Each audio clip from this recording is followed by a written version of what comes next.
Hey, what's up you guys? I'm trying to do a little bit of a weekly schedule type thing now, and since I don't have a lot of parts in yet that I'm going to be reviewing soon, I'm going to be doing a slightly different video this week. So this is the Nerf Nitro Throttleshot, and I am going to see if we can take it apart, mod it, and make it a little bit better.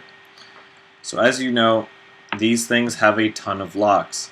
You can't fire unless there's a car inside, you can't fire it unless it's flat on the ground or you push a little button in at the bottom. So we're going to see if we can upgrade the spring possibly and if we can take out those locks. So first got to unscrew it.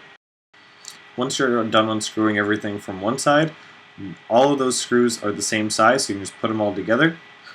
And then on the underside there are two more screws. These two are slightly smaller than the others, so you're going to want to put them away separately. Now that you've gotten all the screws out, this thing is a pain in the ass to get apart. So, as you can see, the bottom piece is stuck on there in one way. So for the top, you can kind of just pull it apart until you get down to the bottom, and then it's clipped in by two pieces down at the bottom. In order to undo this, there is a lot of prying to be done. So the shell is also in about 5 pieces, including that bottom bit. The two gray bits on top that are the handle are completely separate from the orange base down below. So right now what I'm doing is I'm switching out the screw head for a flathead so that I can try and get out the little grips that are holding it all in place. I will soon find out that this is not the best way to do it, and the best way to do it is simply to just pry off the bottom. Even if you don't get the bottom piece off, you can get the whole top area off.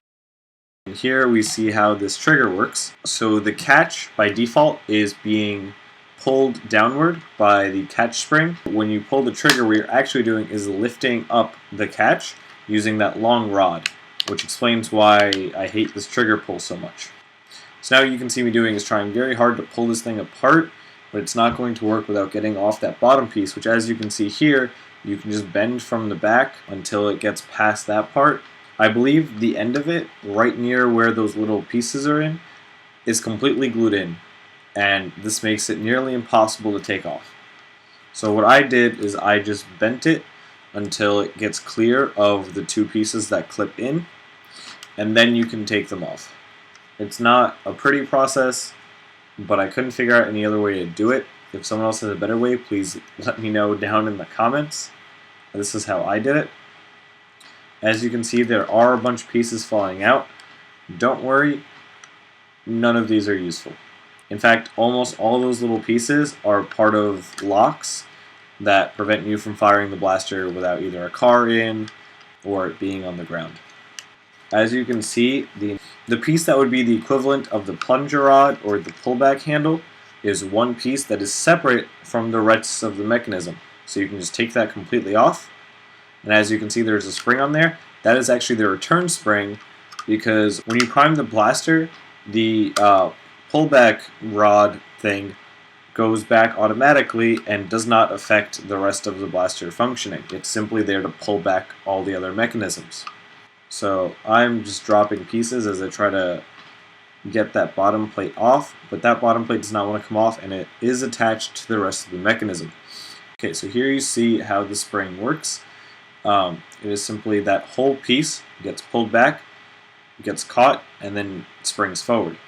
So the way you take the spring out of that area is there's a little back piece that is sitting there that you have to just pull upwards. So again, get a flat screwdriver and you can just push it upwards, and the spring will just pop out along with that back piece. So now here you see the spring, and this might be one of the smallest springs I've ever seen in a Nerf blaster. So from my collection of springs, right there next to that is a hammer shot spring.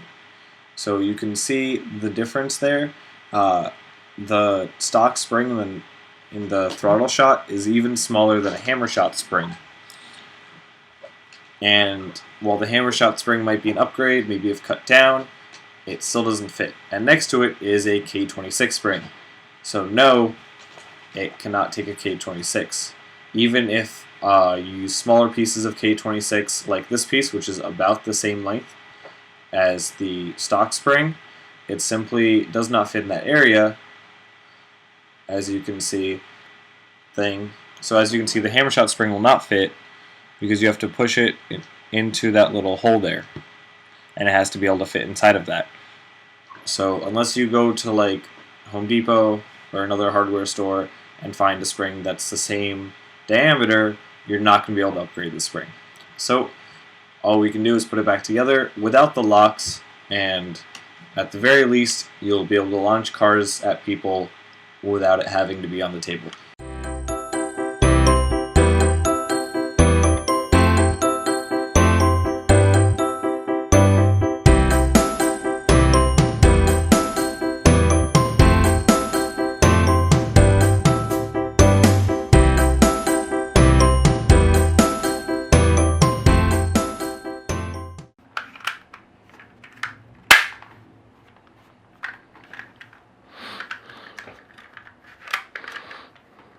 So now you can fire it without any locks. Nothing will prevent you from firing this blaster. So now once the two halves of the large orange at the bottom are back together, you can snap back the flat bottom area into place. You will end up with a couple white marks from where it bent, but that doesn't seem to be completely avoidable based on the way that it's stuck in there. So now you got to put all the screws back in. I started with the ones at the bottom and then worked my way to the rest of the blaster. Again, the only two that are different are the two that are in the bottom, and all the ones in the rest of the blaster are all the same size.